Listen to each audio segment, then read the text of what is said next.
morning everyone for joining this presentation. Firstly, I would like to congratulate Otter for completing its 20-year anniversary last year, and Otter has been at the forefront of providing solutions for modern day problems, and with R2411 release later this year, I suppose it won't be any different. Let's start with the topic of ease of software integration and interoperability with Otter in the context of SDV. What I've added to this slide is not to say what SDV is about, but define what are the primary focus areas of SDV. Broadly, we can classify the goals that people want to achieve with SDV into four, which is scalability, observability, upgradability, and time to market or aftermarket as well. Scalability, what does that mean? In today's architecture of SDV with multiple technologies involved, be it classic, be it adaptive, or be it Linux or Android. So people are looking to develop components which can be moved across zonal to zonal or zonal to HPC, etc. So it's important that SDV brings such solutions to the integration workflow where the components can be moved out easily. Observability is more, people talked about it a lot in the previous days and even today. It's more about data abstraction and the ability to read the data and plug it into the ML or AI model to do some ground truth analysis, etc. Upgradability, of course, is the ability to reflash the ECUs at runtime or reflash parts of the, to provide runtime updates and so on. Time to market is an interesting add here. I would like to emphasize, even towards the end of the presentation, I would like to emphasize on the workflow, especially with the process methods and tools, which is a heart of SDV according to me, which helps OEMs to reduce the time of integration and be market ready soon. And aftermarket, of course, is the ability for the end users to subscribe to new features and so on. Okay, so this is an interesting slide. I wanted to keep the explanation of SDV context in the EE architecture flow slightly different than what people have explained so far. As a network engineer, I wanted to emphasize on the importance of Ethernet switch in the context of SDV. I have also color coded a bit to show. Let's see if So you can to interpret this diagram. Let's say that the data flows from the left to right. So this is a data view of the EE architecture, where the data coming from the cloud goes to a connectivity ECU. So when I say it's a POSIX OS, it can be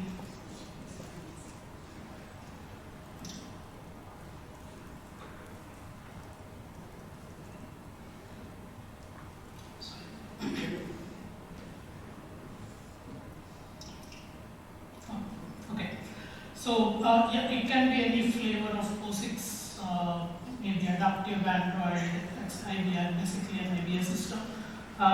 So the data coming from here, it's an unsecured data.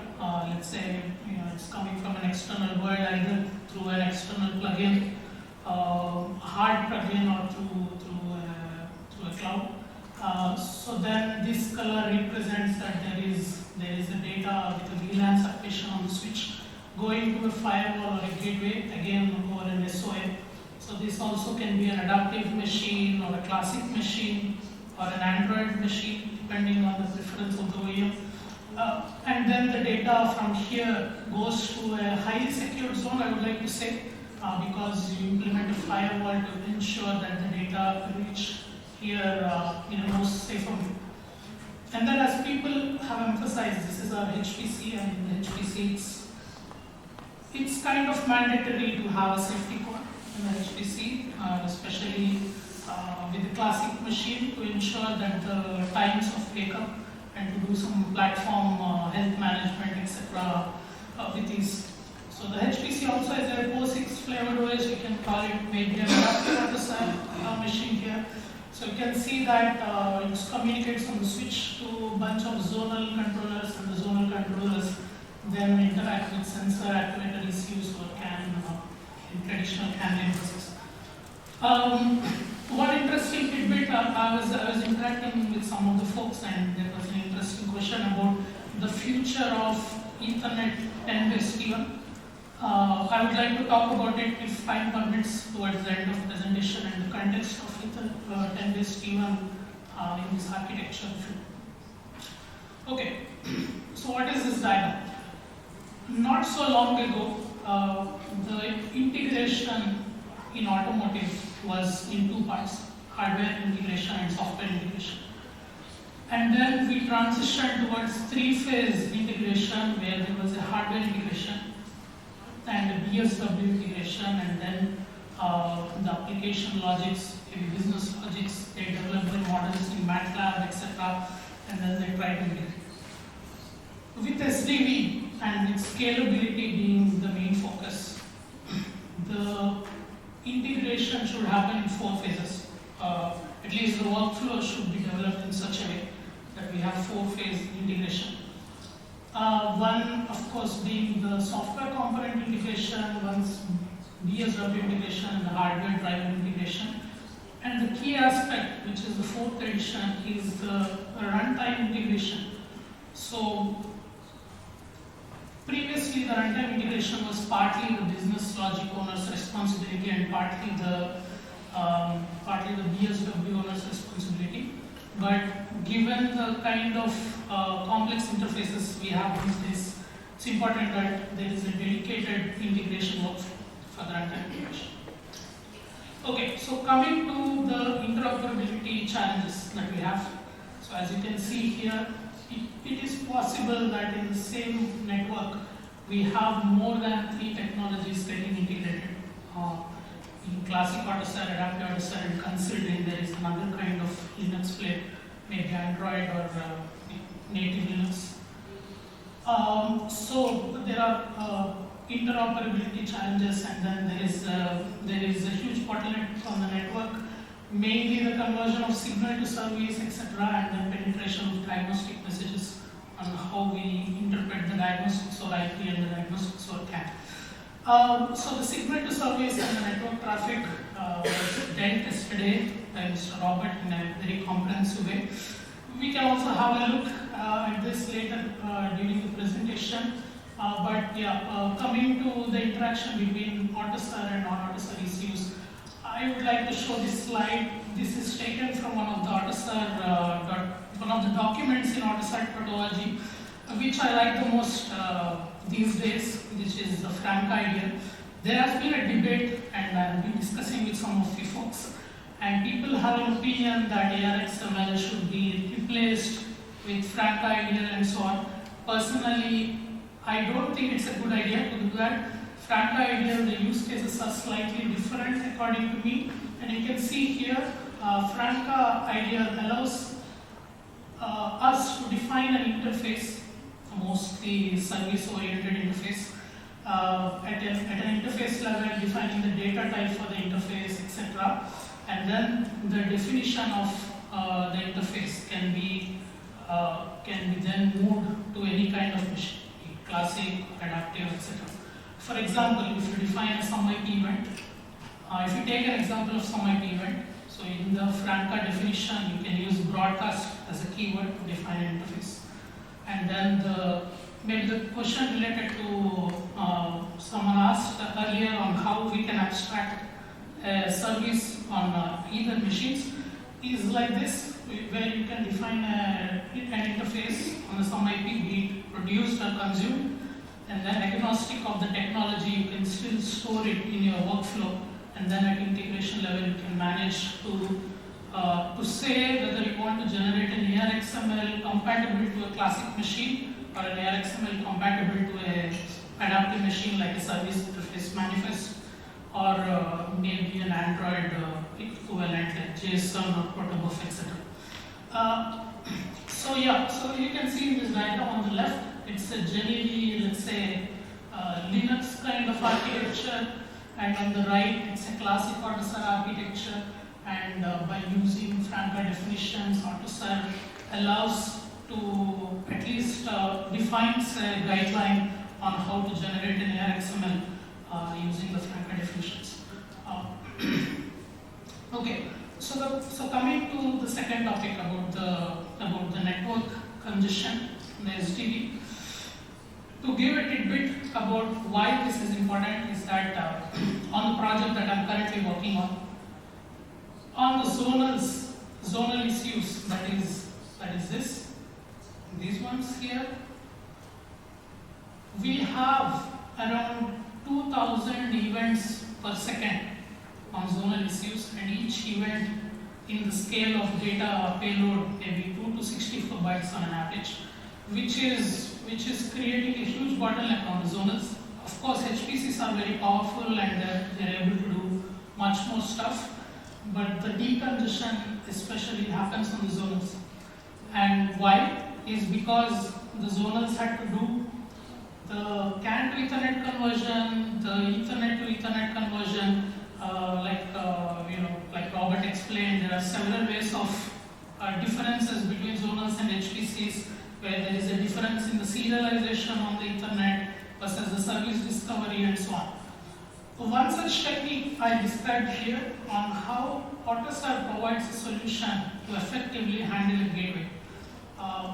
It's the power of PDUR and SOD, to bring in the analogy of system template. At the CAN level, it's more frame triggering or frame port, and at the PDUR level, it's the IPD port. So essentially, if you go above PDUR in the classic AutoSAR architecture, you find COM, which is doing, let's say, iSignal triggering or an iSignal port. But in case of gateways, AutoSAR allows you to do one PDU triggering to another PDU triggering. That is, group the CAN messages and then send over PDUR to SOD and then route it over Ethernet. It is not just single CAN message to Ethernet. So let's say a CAN is of 8 bytes and hitches, and then you can choose to group multiple CAN messages, making it a bigger payload. I mean, depending on the scenario, of course. So you can choose to group, let's say, 100 millisecond multiple CAN messages into one single Ethernet payload, and then transfer it on Ethernet in one shot. So we employed such approaches in our architecture, especially on the zonals, to reduce or decongest the network by at least 20 to 30%. So there are several such use cases which AutoSAR provides solutions for the SDV problems on the network. So yeah, of course there is CANHS to CANFD using container IPDUs, the Ethernet to CAN, end-to-end protection, from the classic AutoSAR to an adaptive machine. Not everyone prefer to do an end-to-end protection at the HPC level because of the computational capabilities of or the specification mismatch at the serialization level, etc. The SOM-IP grouping, this is an interesting topic where you can group multiple Ethernet messages as well. So instead of CAN here, you can group multiple Ethernet messages. Thanks to the payload definition provided by AutoSAR SOM-IP, that is 8 bytes of header being at an RT level, at the serialization level, and the rest part of the header being at the socket adapter level. So you can implement a daemon, let's say, to do grouping of SOM-IP messages where the PDU becomes the identifier between the classic and an adaptive machine. And of course, the network security may be using SecOC and TLS, etc. And time synchronization and time stamping, which is also very, very important topic in the context of SDV to ensure most of the ADAS features or the body features are working as expected. So coming to the next topic about the connectivity using diagnostic gateways. I would like to highlight here again to show how the diagnostic flows from, let's say from, in this picture it is from right to left. So basically when we get a diagnostic request from here, so the color coding indicates again the VLAN separation that you can do on the diagnostics, and then essentially you get a do IP request, diagnostics or IP, and then you use the techniques in Autosar or the system template modeling to convert the diagnostics or IP to diagnostics or CAN very seamlessly, and there is no manual intervention in this case. So you can model it by using system modeling tools and then convert a diagnostics or IP diagnostics or CAN with several logical addresses, of course. And then Autosar also allows you to model multiple testers on the same system template, which means you can imagine 3 different target addresses or 3 different tester addresses on the diagnostics at the same time. For example, you can define a diagnostic address at the factory level, maybe with the remote diagnostics to collect the data and transmit over the cloud, and then the third use case being, let's say, aftermarket use case where the vehicle comes to the service station and then you use a target address for it. So for each of the use case, you can choose to have, let's say, an authentication, different authentication and an address, so that you can ensure, maybe you can deploy an auto IP, it depends on your use case, to authenticate the tester which is getting connected to the ECU. Okay, so coming to my favorite topic, and we have done a lot of work to arrive at this workflow. This is the process, methods and tools part that I was talking about earlier. So what it says and how to interpret this document is we start from here where the application owners create a Franca definition in their, maybe they create a Franca ideals and then store it in a database. So this is the central database. And so basically what do you need when you want to integrate? One is the application interfaces, and the second is the communication interfaces, which is the deployment. So here you can bring in the application logic interfaces, let's say 1 to n or n to 1, etc. 1 to n being events and 1 to 1 being methods in some IP, and n to 1 being fire and forget method. So yeah, and then the deployment information comes from the EE software architecture, where they say whether this interface that is coming from the platform shall go to zonal 1, zonal 2, zonal 3, etc.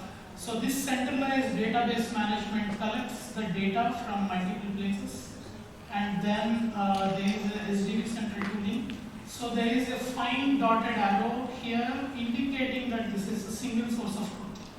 That means you cannot again have another tooling in place to create your ARXML, etc. When people talk about ARXML being too complicated or ARXML is not so easy to interpret, etc., I attribute that to not having a centralized database or not having one place where you can solve all your problems or create the definitions of the system. So this is that place, according to me, where you can take, let's say, several ideas. It need not be just Frank idea. It can be, let's say, .proto, which is the protobuf for the Android framework, or the XMLs, JSON, etc.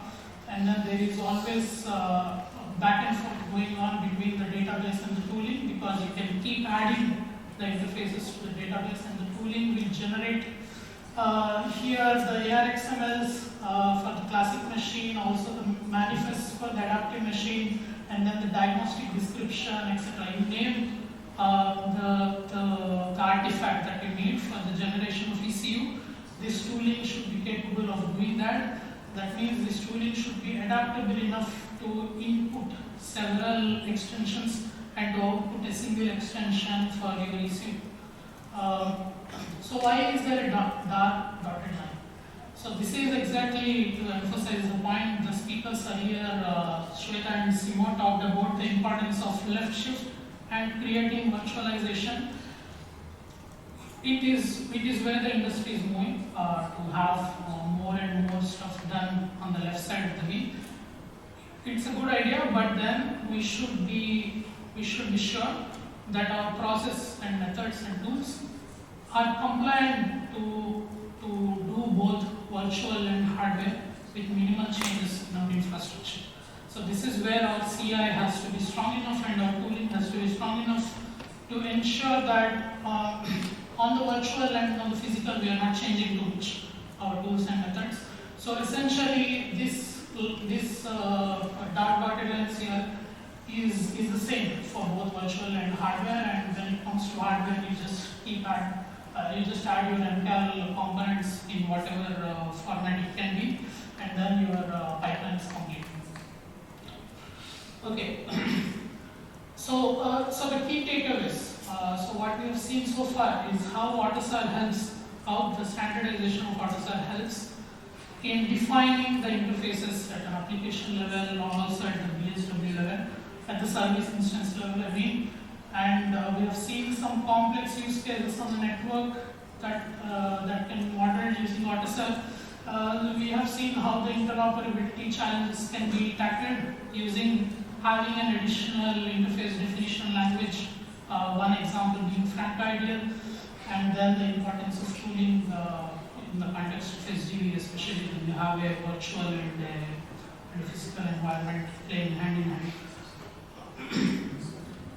With this, I would like to conclude this presentation. I see that we still have a couple of minutes time. Maybe I'll wait for people to, if they have any questions, so that I can answer them. Otherwise, I would like to end with one small tidbit on the 10 minutes scheme. Thank you. Thank you, Mr. Hadari.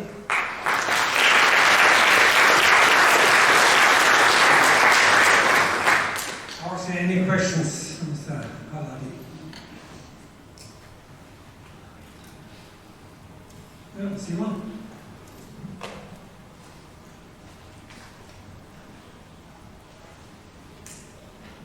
David Delberg from Tesco Technologies.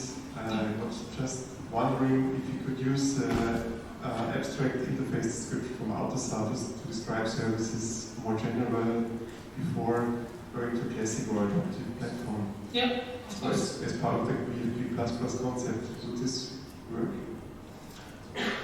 So your question is if we can define an interface without knowing the underlying technology, whether it's classic or adaptive. Exactly. Yeah, so the FrankIdeal here exactly allows us to do the same, where you define an interface and the connections to the interface, and you don't define the deployment yet. So you define saying that, okay, your interface wants 2 methods and 2 events, etc. And then you keep it in the ideal, and when you reach this stage, so here at this phase, you just give a idea saying, okay, these are the interfaces for my system or for my component, and then the EA architecture gives in the deployment configuration to the database, which helps you to define whether this interface coming here is going to a classic machine or an adaptive machine. Yes, So, this I understood. So I just wanted to know if the AutoSAR description of an abstract system or interface BFP++ could be used instead of FrankIdeal. of course, we can use different ideas. We have our own custom ideas in our organization to do such things. Maybe we can discuss on the methods offline on how we can do this. But yeah, to answer your question very quickly, yes, we have methods to do it without FrankIdeal. Yeah. Okay. So I'd like to any further questions? Any further question? I found it particularly interesting that you mentioned after the critique which I heard yesterday about RXML, said you think RXML is not the key programming, that's the factor of having a central database. Exactly. Yeah, I feel and I honestly believe that it's the ARXML, of course, is complex, but it's not that we cannot handle. It's just because our toolings are scattered, which doesn't allow us to solve the problems very easily.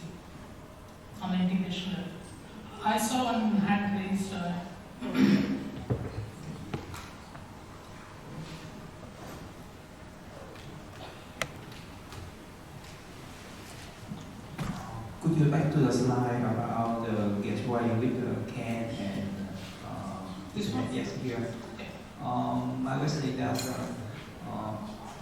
in this information, in that I know that the gateway or is supported by AutoSAR, right? So with your information here, means that you optimize the AutoSAR requirements to spend on the AutoSAR P router, signal to signal or message to message. Yeah.